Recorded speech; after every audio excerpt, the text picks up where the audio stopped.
They sold farm recently for 100 million. There's no meaningful development that can happen without peace, without us being united.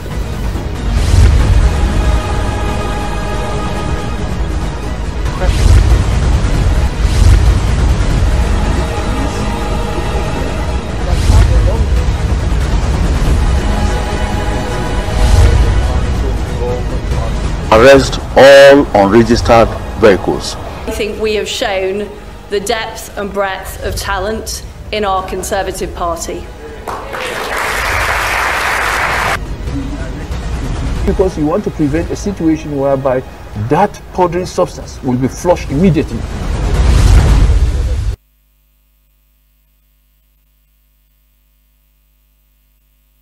A very good morning to you, and thank you so much for joining us on a fresh edition of Straight Talk right here on Bright Television, the home of talk and entertainment. Quite a long time, and of course it's good to be back again on the program. Welcome to the show. My name is Ayobami Ademo. Don't forget that the program is designed, like what we tell you, to look deep into issues that affect Nigeria as a country and Nigerians as citizens. Justice will be done to this particular conversation on the program today. Well, let's kick off with one of those big major impacts in the sector, in every sector in Nigeria. It affects every sector as we speak right now: livelihood, in fact security, and every other thing. We're talking about the flood in major parts of our country, Nigeria, from the north even to the south and to the west.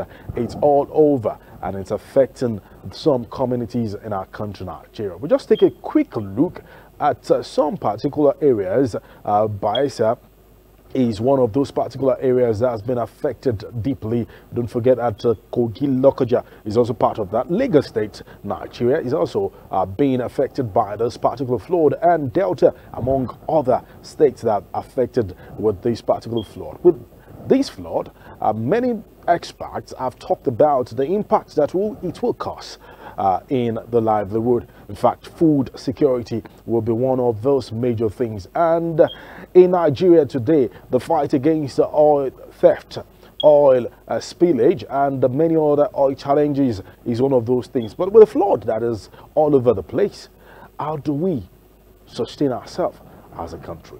We'll go for a short break. We'll look at in Bayelsa State, the House of Representatives and of course the Senate has also called on the federal government to declare state of emergency in that particular state. Don't forget that the governor of Delta State, Governor Okowa, who is also the running mate with Alhaji Atiku Abubakar under the platform of People's Democratic Party, also visited some local government, some communities and some IDP camps in Delta State, giving them some confirm messages and of course succor and information on how to tackle this. We go for that short break. Let's look at what this flood has cost in our country. When we return, we'll be looking at some major other things on the program. Straight up right here on Bright Television, the home of talk and entertainment. We'll be back.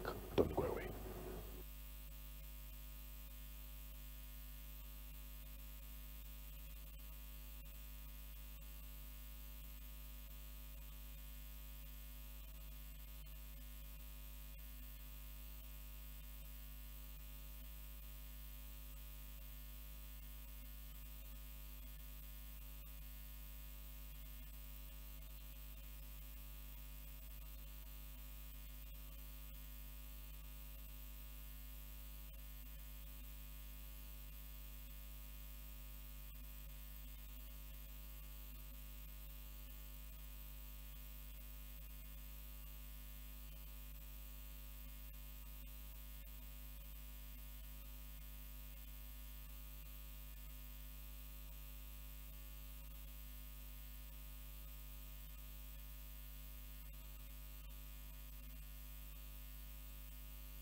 rights agencies to rally support for the flood victims as the state faces a humanitarian crisis. Maybe after our governor's comments, there was a release from the presidency as to ordering that all necessary agencies that can bring succor in this situation should quickly mobilize and ensure that they attend to the sufferings of Bayorsas. The legislators say though floods are a natural disaster that have affected many other states in varying degrees, about 1 million people in more than 300 communities have been internally displaced, while some deaths have also... Accessibility by road as flood water has covered the Ugili-Asaba Expressway, disrupting vehicular movement, damaging others. After finding a way out of the water, the governor with his team arrived at Otagbogbe camp in Ondokwa West. Then to Alaka camp in Ozoro, where despite the heavy downpour, the governor came down to meet the people.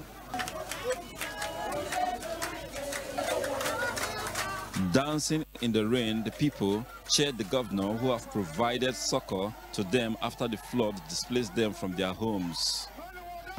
This is the 7th camp that we have visited since yesterday, 3 yesterday and 4 today. And we have 4 other established camps. And beyond that, there are so many community camps that are being managed in the various communities. So it's a very, very extensive flood and a lot of displacement of people. But I must thank all those who have come to the various camps to stay, because you can see that in all the camps we have visited, they are actually bonding together as a family. I'm also very glad that the children have started school here. In the other camps that we've gone to, they have all started school too, and we are very happy for that, because you need to engage the child and ensure that there's no discontinuation of the education system. I want to use this opportunity to thank all those who have been able to donate food items and other items to the various camps.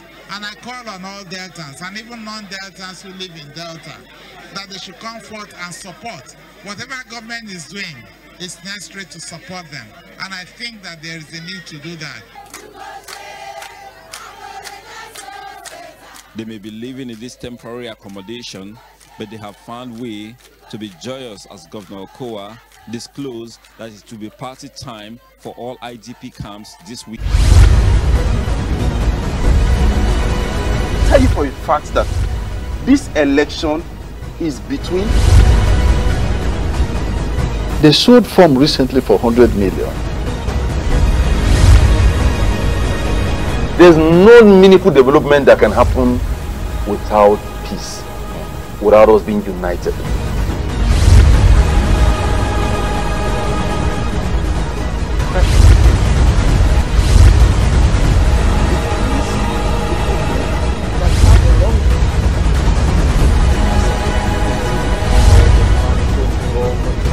Arrest all unregistered vehicles. I think we have shown the depth and breadth of talent in our Conservative Party. Because you want to prevent a situation whereby that powdery substance will be flushed immediately.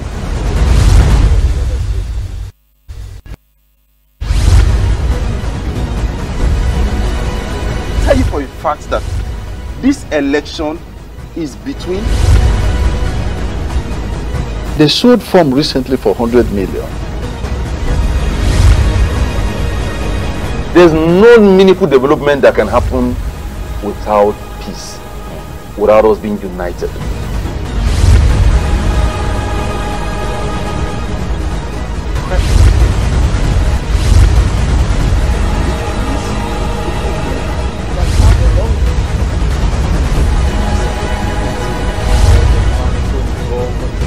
Arrest all unregistered vehicles. I think we have shown the depth and breadth of talent in our Conservative Party. Thank you so much for staying with us. Indeed, there must be comfort for the people that have been affected with the flood in different particular areas of Nigeria. In fact, the governor of Delta State, Governor Okowa, arrived there while he visited IDP camps, trying to give more messages to those affected by the flood. No doubt, one of those major key environmental issues that has been affecting Niger Delta is flood. Apart from that, the federal government has also upped its game towards tackling a series of challenges that has been affecting Niger Delta and of course Nigeria when it comes to oil sector. The oil sector has been facing lots of critical challenges, from oil spills to crude oil theft and of course pipeline vandalizations and vandalisms, among many other things. And in this little package of the report that will be coming your way, we'll be looking at the kickoff of the battle and of course the combat as against the crude oil theft. When we return, my guests will be on the studio with me to discuss more on those challenges. Crude from Boni since March. We have not exported crude from Pocado since April. If you put all these numbers together, you can see where we are bleeding. We can say whatever we want to say. Bottom line is that the Treasury is not getting the revenue. For the government, there are no excuses for the negative trends recorded in the sector, and the heavy downpour here does not suffice on this mission to investigate the discovery of an illegal pipeline that has been in operation for over 9 years. The movement is on. Through Yokri Road in Ogulaga Kingdom in Delta State, officials of the Nigeria National Petroleum Company, National Petroleum Investment Management Services, including the Chief of Defense Staff and a staff of a private security firm, Tantita Security Services, all make their way to the swamps, where 2 out of 12 illegal pipelines have been discovered. For most here, it's an unfamiliar terrain. To avoid a fall, we walk behind those who have gone before. Almost 2 kilometers from the seashore, we arrive at a spot where pipelines are being uncovered. A further walk gives a clearer picture. 2 illegal connections have been unearthed. Officials try to make sense of what is before them. As fast as we speak, we did not know of this thing until when our guy discovered it when they're doing ground trotting. When was that? That was on the 1st of this month of October, and he's captured in our system. Just 1 month ago? Yes. Within this TP, I have 3 deployment of GSF. Okay. 1 officer, 30 men, 2 gunboats, for which we will take care of for this line. Okay. Apart from that, I have Escravos flow, I have Otomara flow, I have Sagara, I have deployment of GSF too. Okay. 3. What you are saying is that your private contractors, surveillance contractors must be aware of this. The GSS around here should have known about it. Yes. Shell supervisors should know about it. That's the point you are making. That if it's being informed. No. It's not conditional. It's a responsibility. What is possible in achieving this? No, I would not know because they are illegally done. This is what the team has come to verify. Oil is stolen for 2 reasons: for export and for artisanal refining. Yokri is in a position to serve both purposes. We're leaving Yokri. I'm not sure where the next stop is, but wherever the oil thieves operate, that is what this team hopes to uncover and inspect. A few meters away is an abandoned illegal refinery. The burnt vegetation and multiple oil pits are a testament to activities that have taken place here for years. It is believed the oil thieves tap oil from an idle test pipeline belonging to Shell Petroleum. It's a difficult terrain to work in. My cameraman is stuck in the mud. The theory is that the thieves channeled the oil from an active Trans-Escravos bulk line feeding Focados to an isolated Afremo pipeline, from where they get their oil undetected. But for 9 years, there are questions to be answered. What they do is they go to a particular point in time. Indeed, there are a lot of questions to be asked, and of course, a lot of answers Nigerians are actually looking forward to get as regards oil theft, and a lot of challenges that Nigeria is facing right now. To join us to have a deep conversation on this particular topic and subject matter this beautiful morning, he is the national chairman of the host communities of Nigeria producing oil and gas sector in Nigeria. I'm talking about OSCON. I'm talking about Prince Dr. Mike. Thank you so much for joining us again, sir. Thank you, Nigerians and viewers. I should say congratulations to you for leading a great battle and a great fight as regards the oil theft that has been unveiling every second, every minute, even in the media space lately, alongside Tom Polo and many other persons that have been fighting. Congratulations to you. Thank you. It's congratulations to Nigerians in the fact that the discovery so far is to grow the economy of this country. So I congratulate, why you people congratulate me as the national chairman of the host community. I also congratulate High Chief Tom Polo, the Tita Security Service Limited, that is doing a great job today. We are happy with the discovery so far. I think Nigerians will learn a great lesson from the discovery so far. All right, well, let's kick off.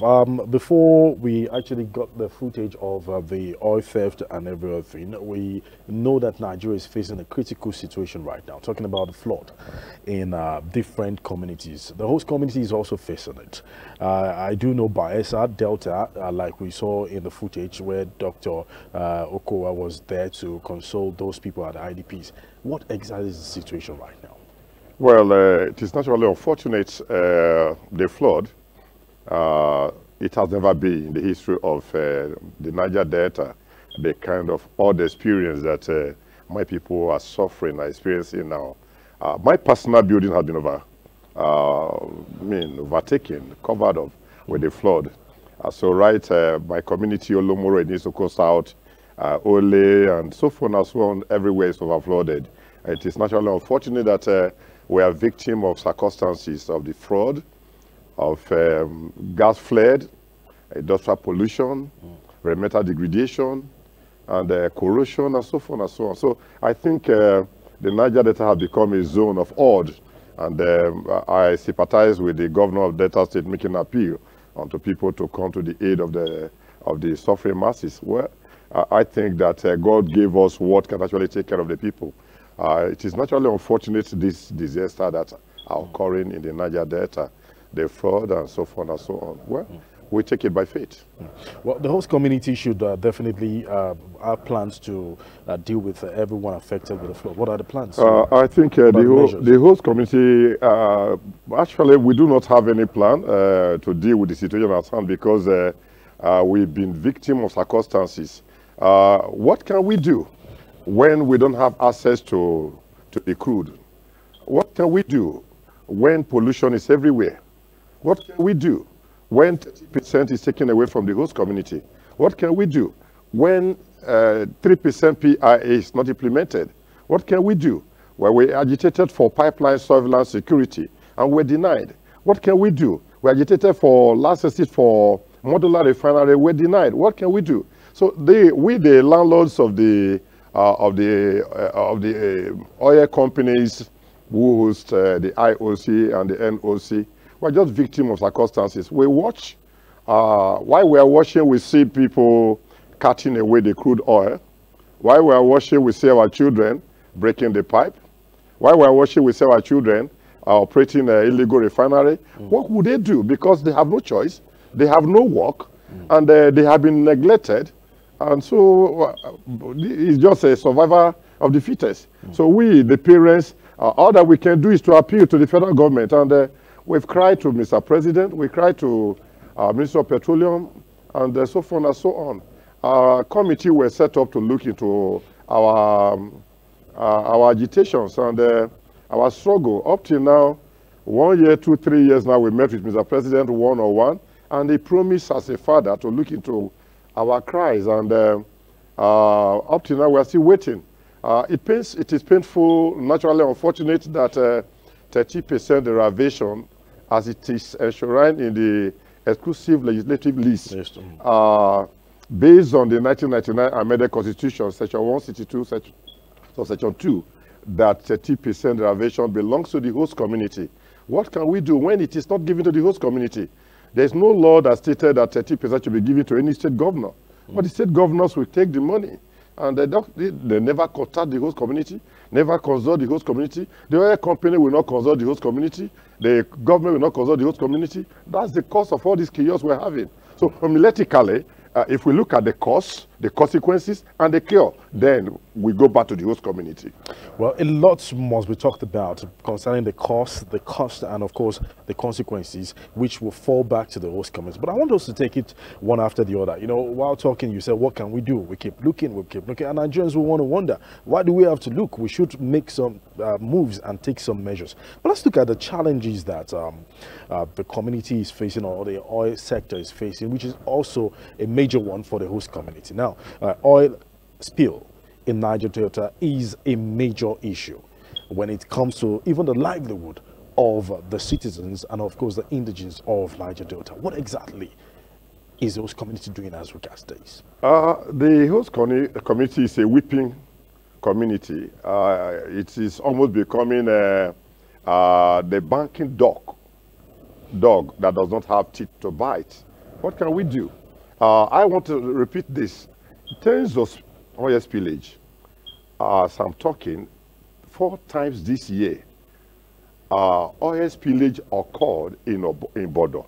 Bodo is in Ogoniland, in River State. Federal government and the oil companies are yet to listen to the cry of the people of Bodo.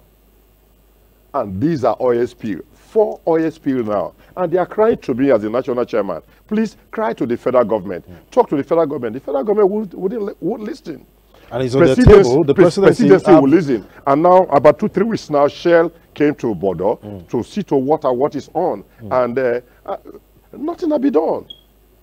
And so, issue of oil spillage, it has been there. We are just victims of circumstances. We keep on crying and crying. I believe that one of these days, God will hearken to our cry and our prayer, and presidency will act. Minister of Petroleum will be able to say, all right, host community, come, let us reason together. These are the problem of the Niger Delta. What can we do about it? The oil company will come together and say, all right, we, the IOC or NOC, host community, let us reason together. As UN came and they reasoned together with the host community and the preferred solution to the crisis in the Niger Delta, you see, it has become a problem that crude oil is being carried away here and there before our face. As I speak here at this studio, I know what takes place in the Niger Delta.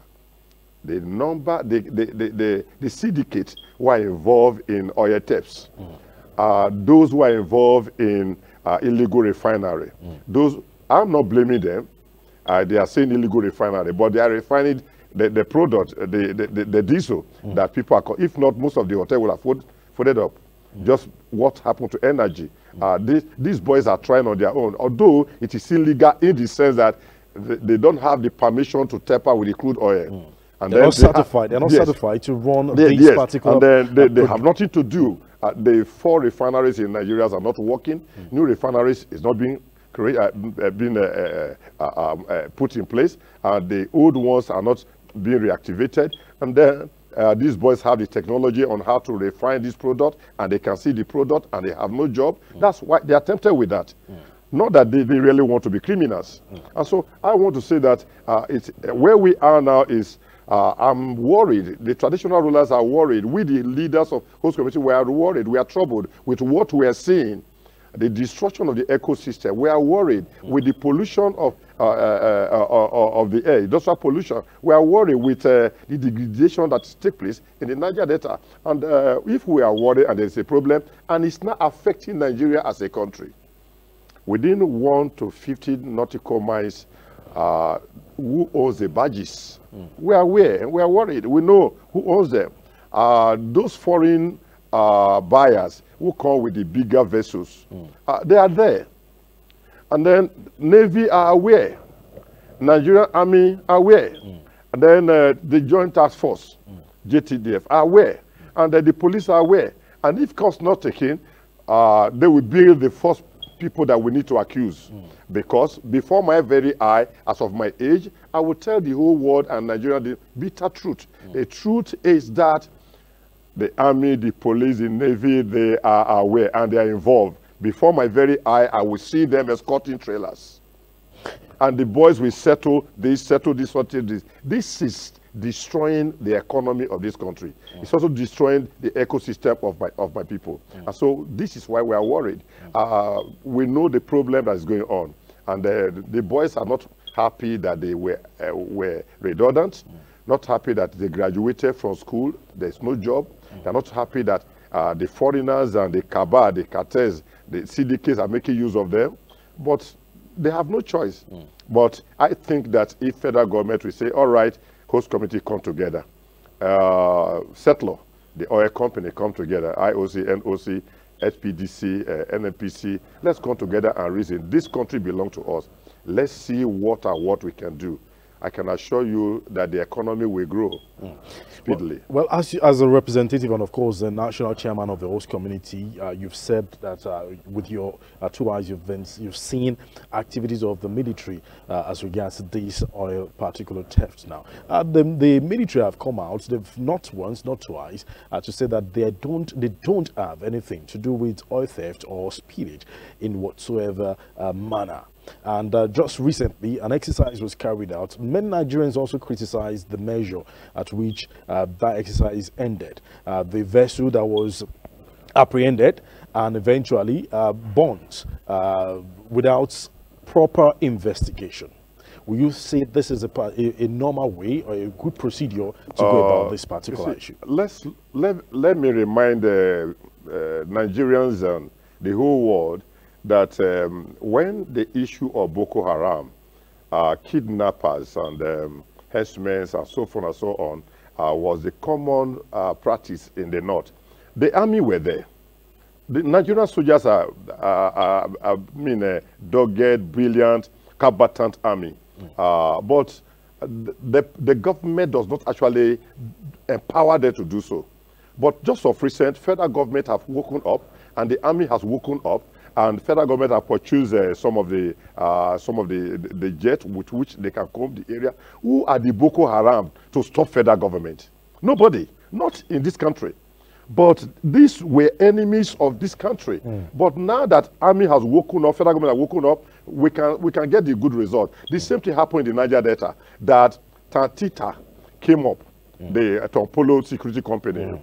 He's our son. We are proud of him.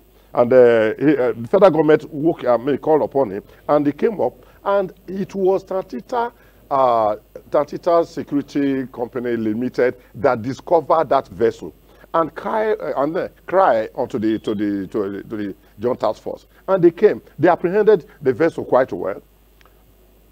Is it right for the army to burn the vessel with the crude? You pollute the air. You destroy the vessel. You destroy the economy. You destroyed the product, you destroyed the economy.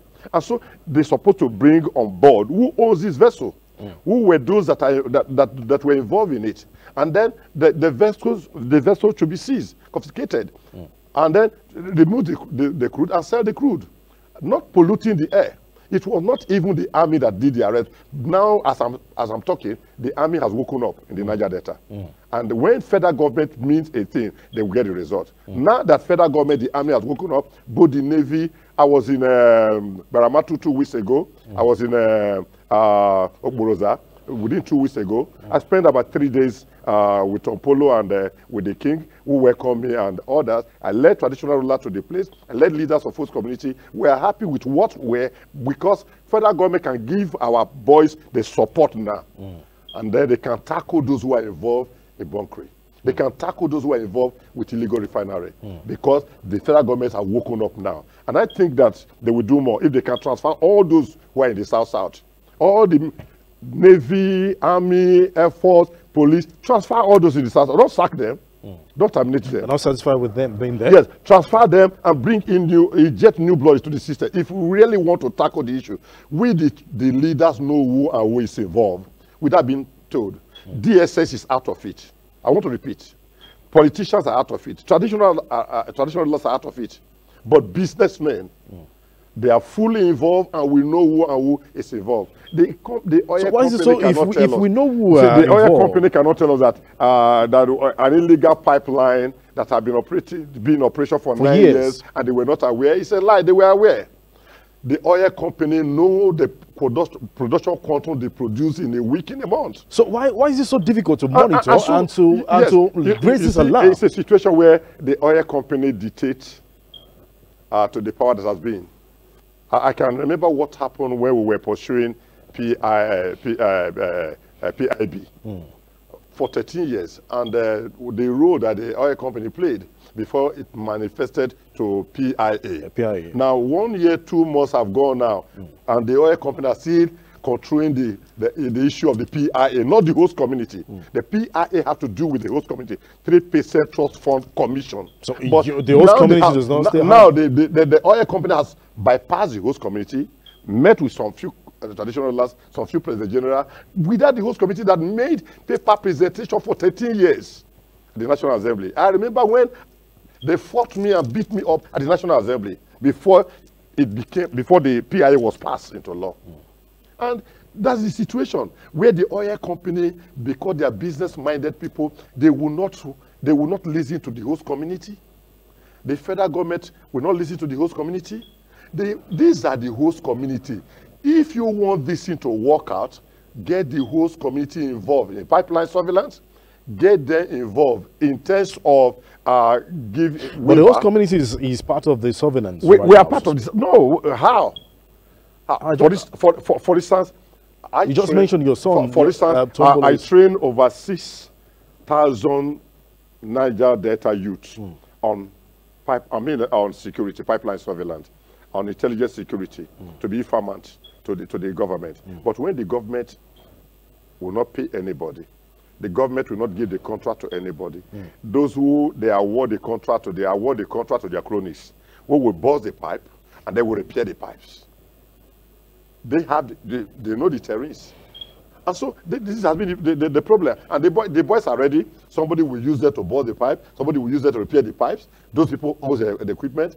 But I think that if federal government really want to address the issue, Dr. Mike, you are the national chairman, come. Bring other leaders of thought of the host community. Let us rub mind together. IOC, come. NOC, come. Let us rub mind together. This country belongs to every one of us. And these things that are happening within your domain, you are aware of it. What do we do? So that has not been done. Yeah, that has not been done any day. Think about it. Pipeline surveillance not given to the host community, yet host community have a registered security company, and yet they are not considered. 6,000 boys have been trained. The present relative peace we're enjoying the Niger Delta geopolitical zone is as a result of my people, my boys, that we call together. Please don't destroy these things. Stop pipeline violence, so forth and so on. But after waiting for 1 year, 2, 3 years, nothing is done, and they are back to the creeks again. If thank God that federal government have woken up and we can find solution to it. We the parents, we are not happy with what is happening, but we are not also happy that our children are idle.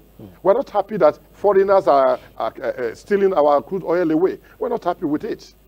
And that the area is polluted. It's indeed a very, very difficult situation. And of course, Nigerians are also asking similar questions as it affects the host community. It affects every other Nigerian. Well, let's look at the upstream, downstream, and of course the midstream sector itself, all together with the oil servicing companies in producing the crude oil and of course getting it out to the society. Now, the host community, you've mentioned it, they've always been crying out that they want to have a measure that will give them leverage to have enough resources and enough manpower and enough certification to produce good oil in Nigeria. What is stopping us to have this? Let us get it right. See, our leaders of thought are there. We have Chief Dr. Walitin Okreka, based at 13%. The founding father of host community. We have High Chief E.K. Clerk. We have His Royal Majesty, His Excellency Dete Spiff. We have Dankoro, His Ebinet, and I can count them here and there. The Olu of Wari, the Olugbo of Ugbo, and so forth and so on. These are eminent, prominent sons of Niger Delta, leaders of the Niger Delta, leaders of thought. The federal government can invite and hold meeting with them without looking down on those people. The situation is that you cannot shave a man's head in the absence of the man. No oil company can come and say, Dr. Mike, you are the national chairman of the host committee. You'll be there now for 7 years now. Let us invite you for a meeting. Not even one day. None of them? Yes, not even, no oil company. Write a letter to them, nobody will answer you. Cry to NNPC, nobody will answer you. It's only presidency that listens to us. NNPC will never listen to the host community.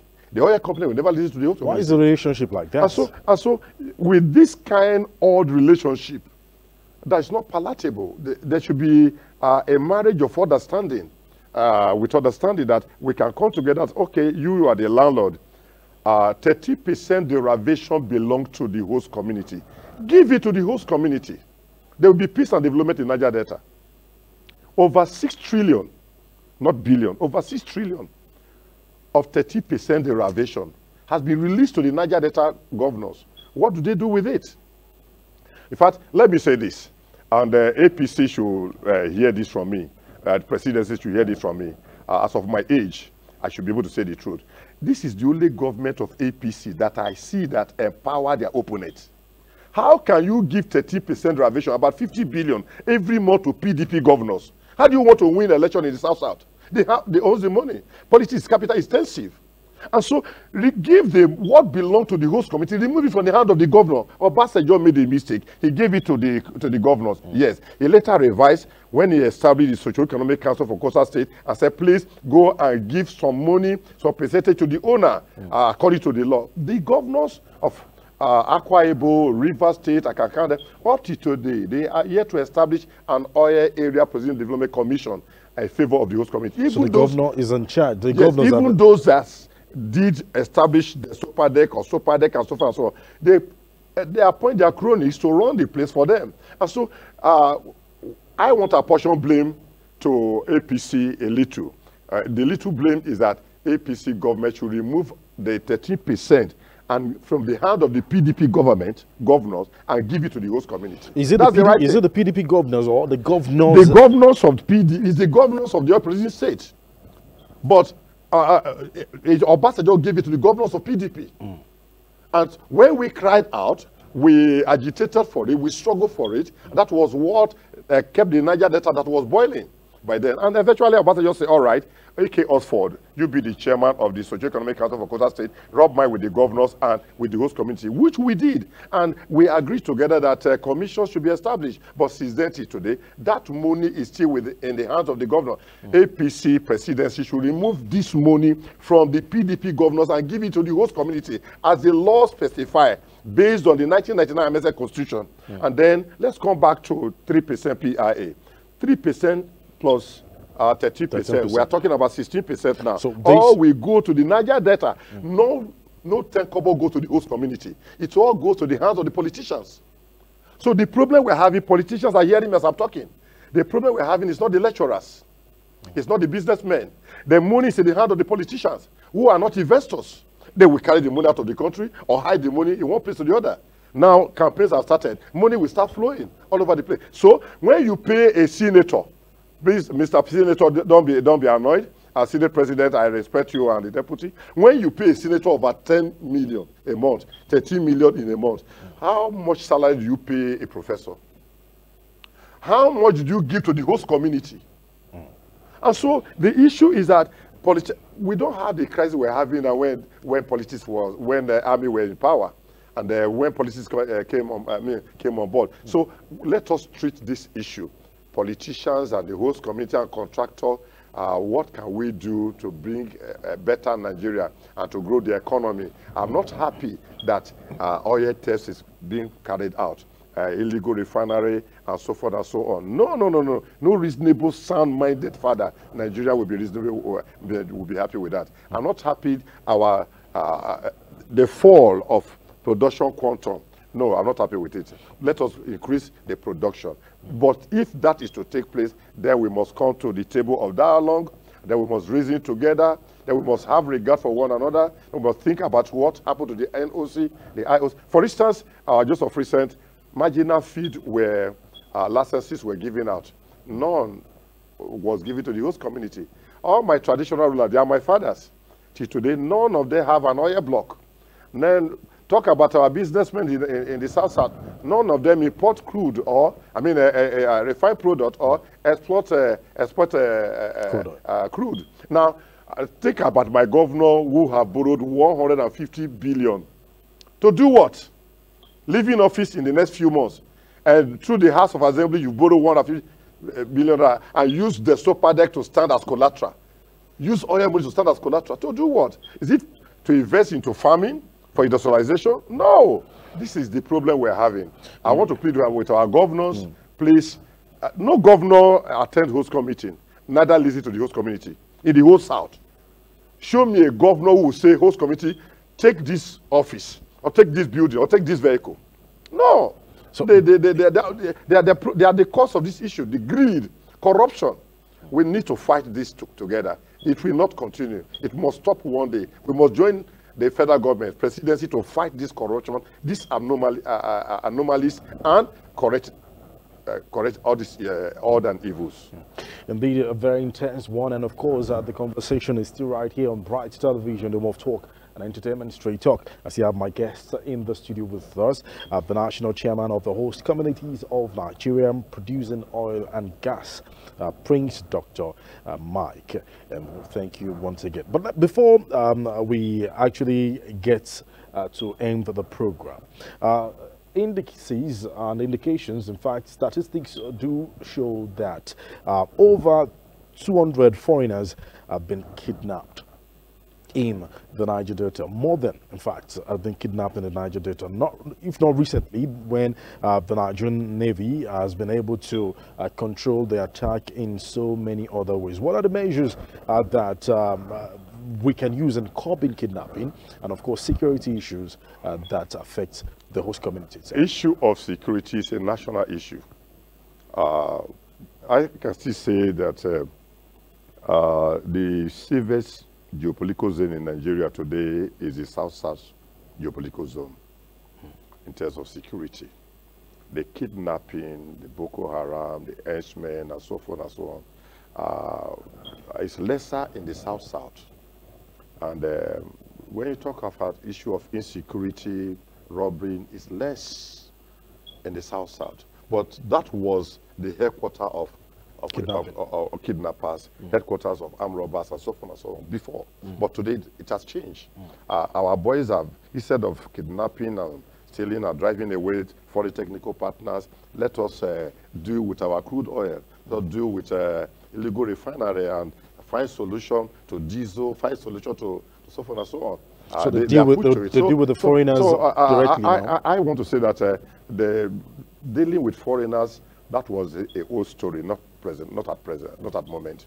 I think when oil company moved, that exodus that moved them from Niger, from Delta, Warri to Port Harcourt, moved them from Port Harcourt to Lagos, moved them from Lagos to Abuja, we've learned a bitter lesson, because all the industry, the hotels, businesses in Warri and Port Harcourt couldn't move anymore. So we decided to create an enabling environment. Let's bring back the white.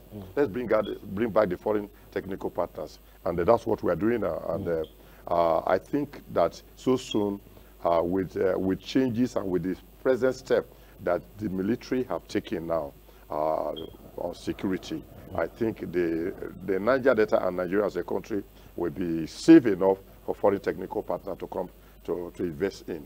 And revive all the dead industry. We're having over 500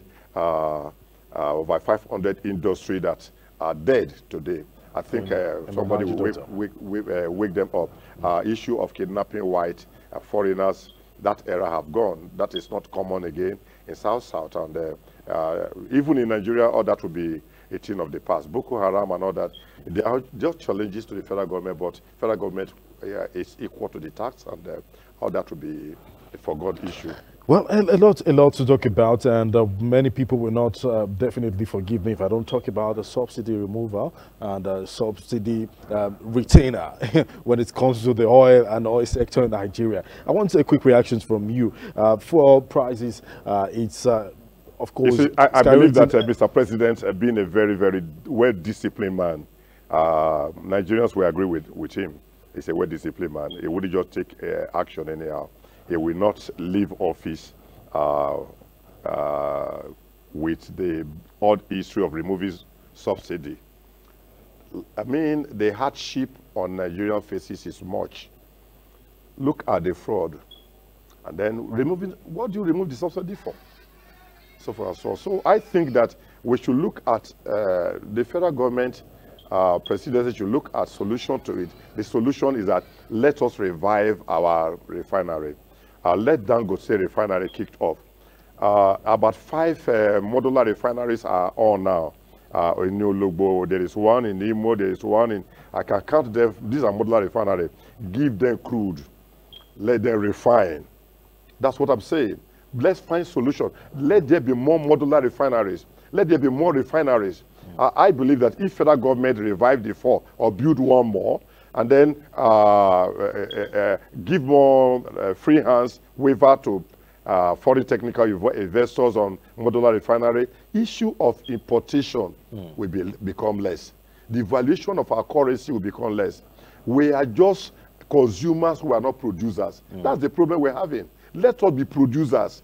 Let us be. If not that these boys are producing diesel, I tell you, it will be a different story in the country. And so let us encourage these boys, bring them together, and then instead of labeling them to be criminal, illegal refinery, no, let us make them to be legal refinery. Let them produce, because with that, the issue of subsidy will be out of it. We don't need to talk about removal of subsidy. Nigeria should not try it.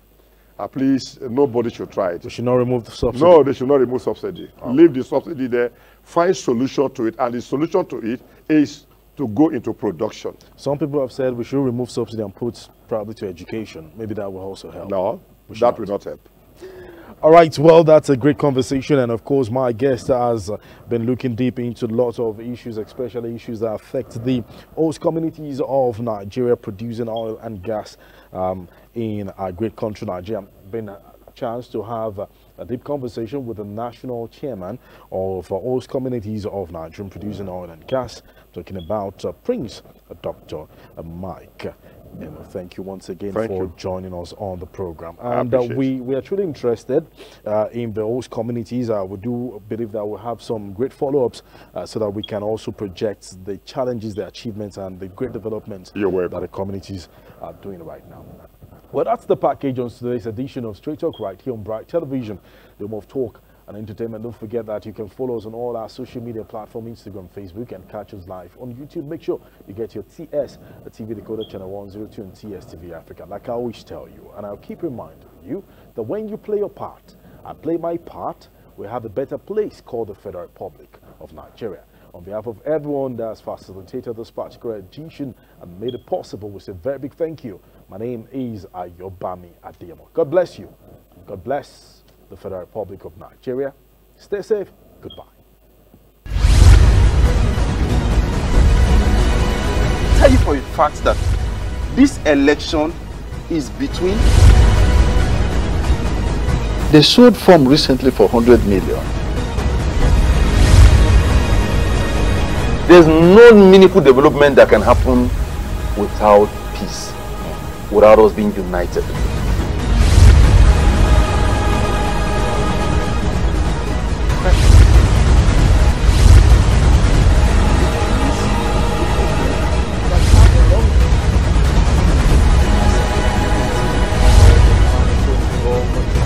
Arrest all unregistered vehicles.